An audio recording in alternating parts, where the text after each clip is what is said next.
Welcome to Hot Tea and MTG. I wanted to take a minute to respond to a video from Joey Moss, Bad Boy Gaming, who talked about Wizards of the Coast selling directly to Amazon, right? And how the price of booster box goes down for the average consumer, but the person who's really getting the short end of the stick is LGSs. And I watched his video pretty carefully, and what I got was, don't blame Wizards of the Coast. Blame Hearthstone. That's the real enemy. Joey, that's dumb. You are dumb. Hearthstone was created amidst a crash in Magic the Gathering. Magic the Gathering, when Hearthstone came out, was in a slump. Okay? So I always think of Hearthstone as, this is the beast that Wizards of the Coast has created. It was created to fill a gap in a market. If you're unhappy with Hearthstone and the market share that it's getting, don't blame Blizzard. Blame Wizards of the Coast.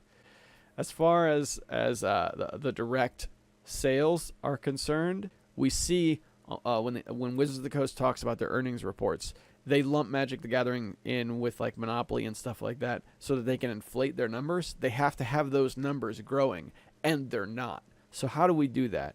Well, Magic the Gathering is an interesting hobby in that money is all over the place, right? It's not just with Wizards of the Coast. We've got a secondhand market here.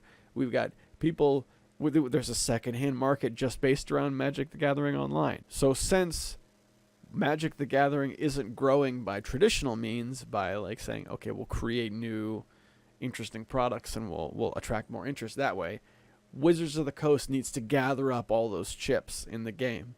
And that's how they're going to increase their market share. It's a plan that I think is ultimately not going to end well, because I think they're going to succeed in the short term, but I think it's making a worse overall playing environment for everyone else. I mean, look at the Magic historian. He said in one of his comments that this move prompted him to go out and buy, what was it, Force of Will cards. He bought a Force of Will booster box. I had the same inclination. I got on TCG Player. I started, if I'm going to buy stuff online, I try some other games. I bought some Yu-Gi-Oh cards. I bought some Card Fight Vanguard, some Pokemon. Try some other things if that's the way they're going to look at it. I think, in short, I think it's absolutely fair to blame Wizards of the Coast for cutting out the local game stores. I think local game stores are going to continue to exist despite this, but I think we're gonna see a shrinking presence of Magic the Gathering in local game stores. We're gonna see tournaments of non-Magic games are gonna come into prevalence. I think that's my prediction.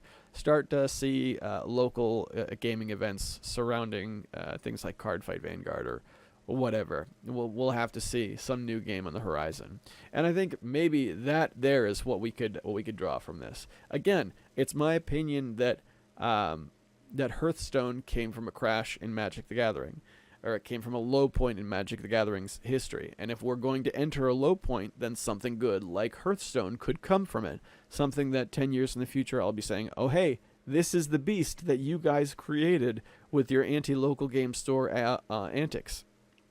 And there it is. As the consumer, I don't know. I know that Amazon is selling, is going to sell booster box for a couple dollars cheaper. Personally, I opened a few boosters here on the channel. I don't think it's a good idea to play the booster pack roulette. I think it's much smarter to just buy the singles. I'd rather, at this point, now that I've opened a few of them, I'd rather just spend $20 on a really awesome single, and know that it's going to come in the mail rather than $5 on a booster that's going to have just nothing in it. But that's just my opinion. Joey, you are dumb. See you guys next time.